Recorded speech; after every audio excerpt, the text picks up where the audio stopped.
ko'rinib intizor kutilgan hilol kirib keldi, mana qutlug' Ramazon, rahmat buloqlari jo'shgaydir zilol, soqiy bo'lur unga Robbimiz Rahmon. Ma'lumki, Ramazon oyi boshqa oylarda bo'lmagan ulug' fazilatlari va qator xususiyatlari bilan ajralib turadi. Quyida ularning ba'zilarini sanab o'tamiz. Ramazon shunday qadrli va g'animat oyki, unda tutilgan ro'zaning savobini bevosita Alloh taoloning o'zi beradi. Unda qilingan umra savobi haj savobiga tengdir. Bu oyda mo'min bandalarning kichkina gunohlari o'z-o'zidan kechirib yuboriladi. Payg'ambar sollallohu alayhi vasallam aytganlar: agar katta gunohlardan saqlanib yurilsa, 5 vaqt namoz, juma namozi o'zidan keyingi juma namozigacha, Ramazon kelgusi Ramazon oyigacha o'rtada qilingan gunohlar uchun kafforat bo'ladi. Kim Ramazon ro'zasini farzligiga iymon keltirib, savobini umid etib tutadigan bo'lsa, uning ilgari qilgan gunohlari albatta mag'firat qilinadi. Ramazonda shayton va jinlarning ashaddiylari kishallanadi. Do'zax qopqalari yopilib, jannat darvozalari ochiladi. Payg'ambar sollallohu alayhi vasallam dedilar: Ramazonning birinchi kunidan shaytonlar va jinlarning ashaddiylari kishallanadi. Do'zax qopqalari yopilib, ularning birontasi ochilmaydi.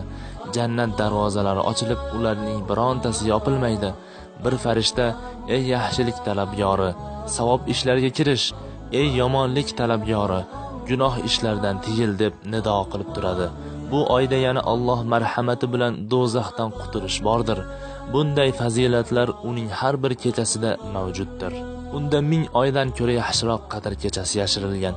Rasulimiz sallallohu alayhi vasallam dedilar: Laylatul Qadrni Ramazon oyining oxirgi 10 kunligidagi tog' kechalaridan izlanglar. Bu oyning ro'zasi bilan mashg'ul bo'lgan ro'zadorning og'zidan keladigan noxush hid Allohning nazdida mushkdan ko'ra yaxshiroq hisoblanadi. Payg'ambar sallallohu alayhi vasallam dedilar: ro'zadorning og'zidan keluvchi noxush hid Alloh nazdida mushkdan ko'ra yaxshiroqdir. Alloh taolo ro'zadorlar uchun tayyorlab qo'ygan jannatini har kuni qayta yasatib turadi. Hadis qudusiyda aytilishicha, Alloh taolo ro'zadorlar jannatini ziynatlar bilan to'ldiradi va unga qarab: bandalarim mashaqqat va ozorlardan qutulib, sening huzuringga kelishlariga ozgina qoldi deydi. Farishtalar ro'zadorlar haqqiga to ular og'izlarini ochgunlaricha istig'for aytib turadilar. Bu oy xayr ihson oyidir.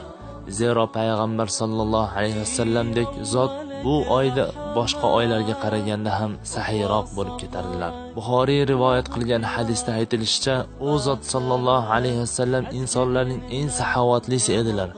Ramazonda Jibril alayhissalom yo'liqqan paytda esa yanada saxovatliroq bo'lib ketardilar. Bu oy Qur'on tilovati, zikr va istig'for oyidir. Rasululloh sallallohu alayhi vasallam bu oyda Qur'onni to'liq holatda Jibril alayhissalom nazarlaridan o'tkazib olar edilar.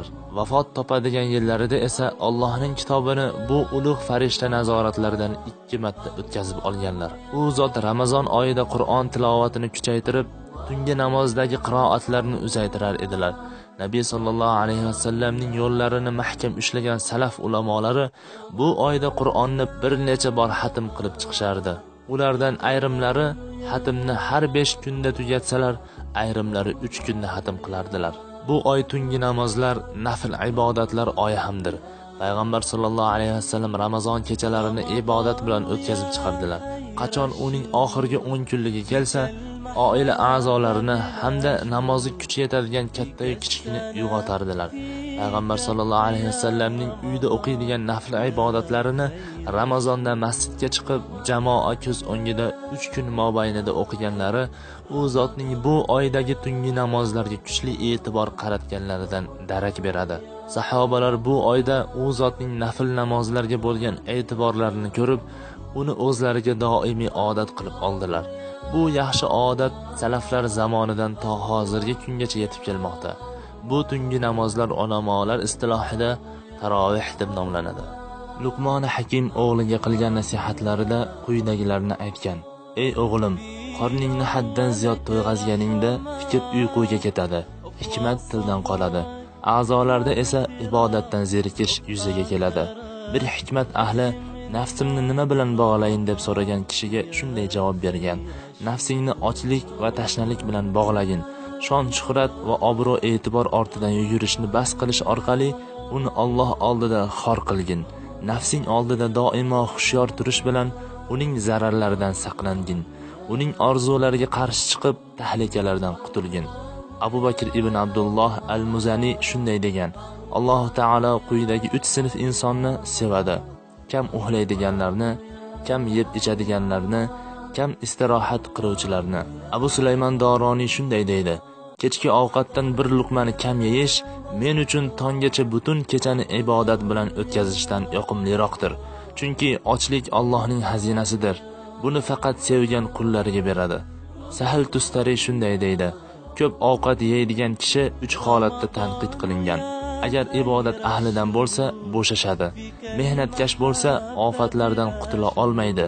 Bir narsa ishonib topshirilgan kishilardan bo'lsa, Alloh roziligi uchun nafsi oldida adolatli bo'la olmaydi.